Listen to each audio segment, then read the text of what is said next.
Senhor Presidente, senhoras e senhores deputados, o BPN foi nacionalizado em novembro de 2008, há pouco mais de 3 anos.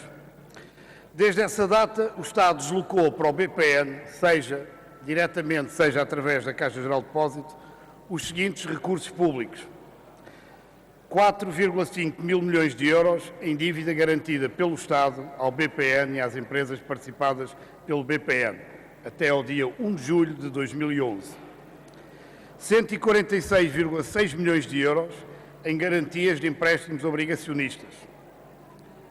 E se a venda ao BIC se concretizar, o Estado pagará ainda 600 milhões de euros, recapitalização acordada com o comprador, mais 167 milhões de euros para crédito mal parado, condições do contrato de compra e venda assinado com o BIC, e ainda, há que acrescentar, para eventualmente indenizar 830 trabalhadores, isso terá um custo de 25 milhões de euros. Tudo isto, senhoras e senhores deputados, soma 5.443 milhões de euros. 5.443 milhões de euros, senhoras e senhores deputados, é um valor superior à consolidação orçamental efetuada em 2011 e em nome da qual, como devem estar lembrados, os portugueses ficaram sem metade do subsídio de Natal, viram os seus impostos aumentar e os funcionários públicos tiveram os seus salários congelados.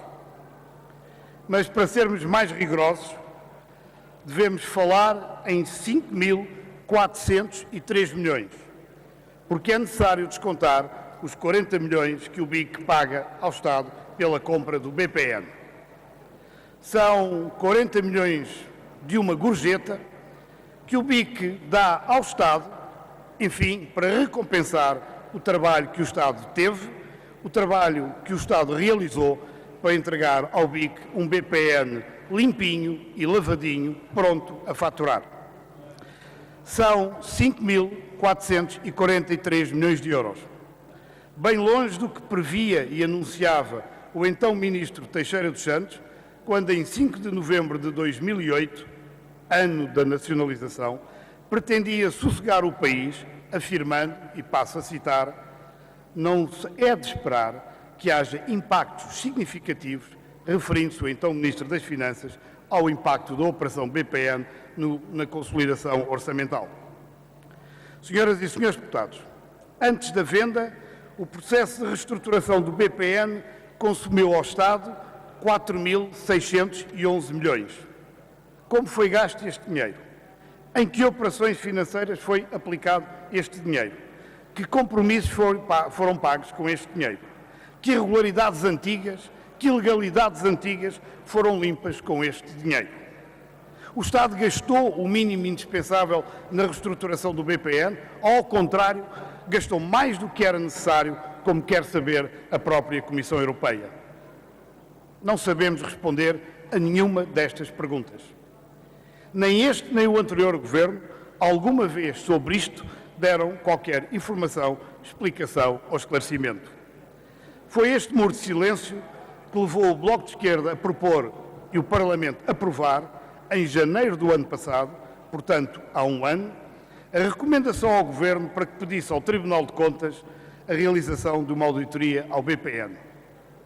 Nem o anterior Governo, nem o atual Governo deram um passo que fosse neste sentido. Mas, senhoras e senhores deputados, se propusemos esta auditoria há um ano, se ela era necessária há um ano depois, e por maioria de razão, ela continua a ser necessária.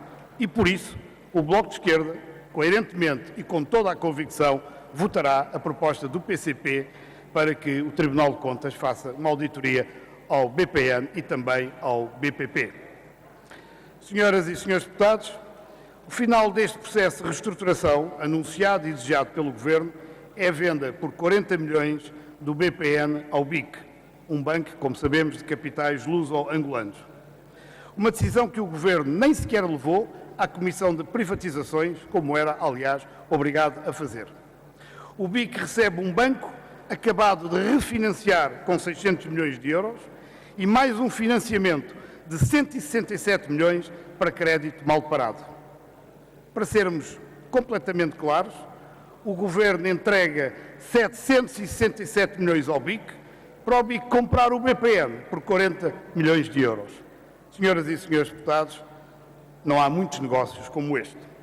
Só mesmo o Governo e os partidos da direita que o apoiam não se incomodam nem se interrogam sobre as condições deste negócio,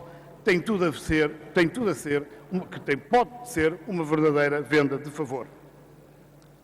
Até a própria Comissão Europeia abriu um inquérito que, entre outras coisas, pretende averiguar do favorecimento do Governo ao banco comprador. As dúvidas em torno do BPN não se situam apenas no processo de reestruturação do banco, na gestão realizada pela Caixa Geral, nem tampouco nas indefinições relativamente ao custo final de toda esta operação. Elas prolongam-se e incluem também a decisão de vender o BPN e a decisão sobre as condições em que esta venda vai ocorrer e que o Governo aceitou. Senhoras e senhores deputados, e é exatamente por assim ser que o PSD e o CDS fogem como diabo da cruz da comissão de inquérito proposta pelo Bloco de Esquerda.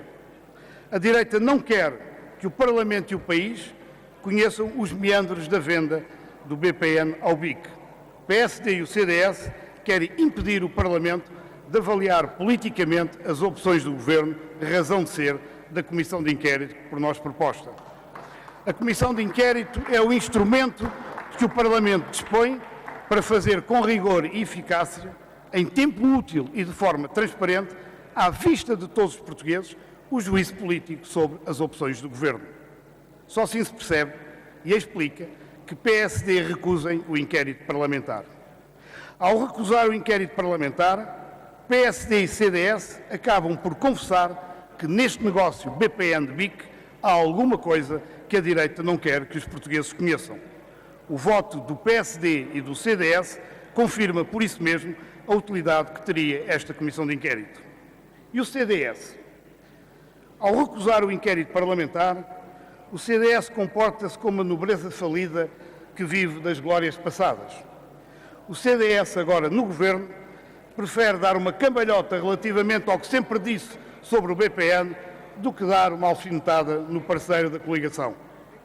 Senhoras e senhores deputados, a história do BPN é longa e acidentada, mas resume-se em poucas palavras.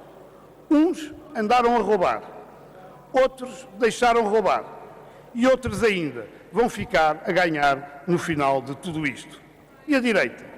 O Governo, o PSD e o CDS quer o povo a pagar o prejuízo e o Parlamento a assobiar para o lado. Não contem com o Bloco de Esquerda.